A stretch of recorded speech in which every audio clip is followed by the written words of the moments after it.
It is the morning of August 24th, 79 AD, and in the city of Pompeii, nothing feels different. Bread is rising in stone ovens.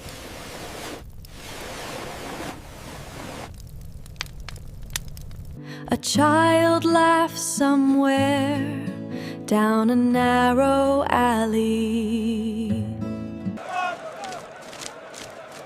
Fishmongers shout prices in the forum. No one here knows it yet, but they are living through the final hours of their entire world.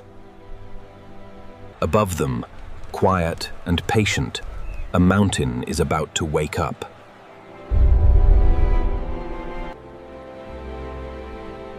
Pompeii was never supposed to be remembered like this. It was not a capital.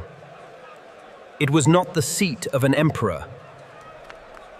It was something far more ordinary, a mid-sized Roman city of nearly 20,000 people, tucked along the curve of the Bay of Naples.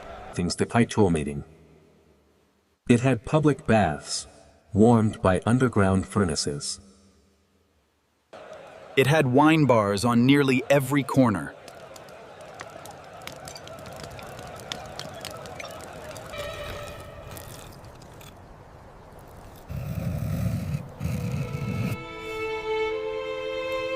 And looming behind all of it, green and forested and seemingly harmless, stood Mount Vesuvius.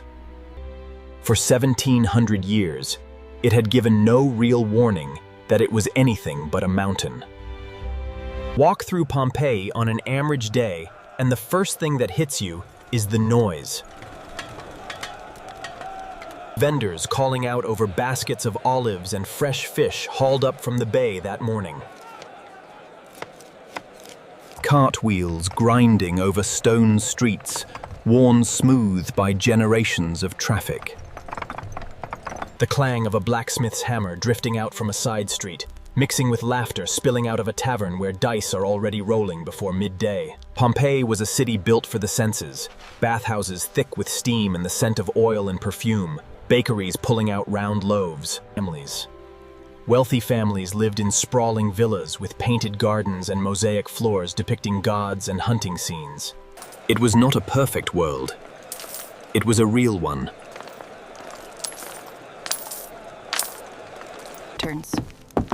A few streets over, in cramped upper-floor apartments, the poor and the enslaved lived stacked on top of shops and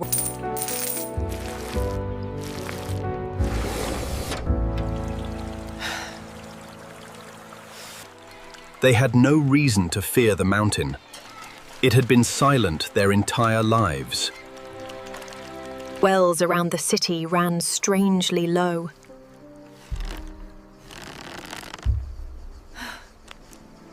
But the warnings had already begun, quietly, days before anyone understood what they meant.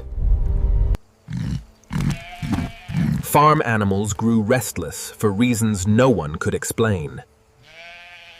Small tremors rattled cups off shelves, mild enough that people simply shrugged and went back to work. Earthquakes were nothing new along this coastline.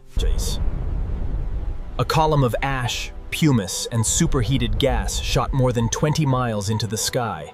For the people closest to the mountain, in the town of Herculaneum, the sky began to darken in the middle of the afternoon. And then, just past midday on August 24th, the top of Vesuvius split open. Roofs groaned under the weight.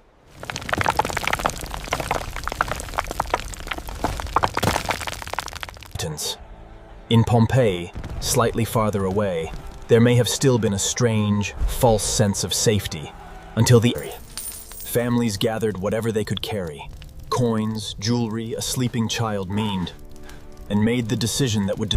The air turned thick and difficult to breathe. For nearly 8 hours, Pompeii was buried slowly, in stages, under a deepening blanket of ash and stone. Hurry! The ash is getting thicker! Help me with this rope! Don't look back, just keep going.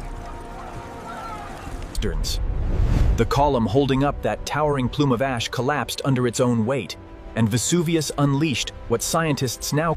But just before dawn on August 25th, everything changed in an instant. It did not give warning. It did not give time. Those still inside the city, the ones who had waited too long or had nowhere left to go, were caught exactly where they stood. The eruption did something almost unimaginable in its cruelty, and yet, centuries later, almost like a gift to history. Bodies curled protectively around loved ones. A loaf of bread still sitting in an oven.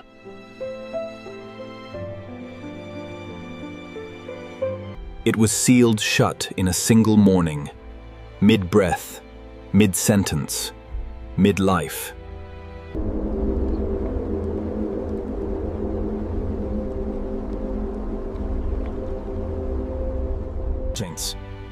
What they found was not just a ruin. It was a city interrupted. A perfect, terrible window. For nearly 17 centuries, Pompeii lay hidden beneath layers of ash and hardened rock, utterly forgotten. And maybe that is the real reason Pompeii still grips us today. Pompeii did not fade away slowly, the way most ancient cities do, worn down gradually by time. It is not only a story about a volcano. It is a mirror. These are the moments that define us, the simple joys, the quiet reflections, the memories we carry forward. The city is still being uncovered today, one street at a time. If you want to know what we find next, make sure you're subscribed. And let us know in the comments, which forgotten city should we bring back to life next?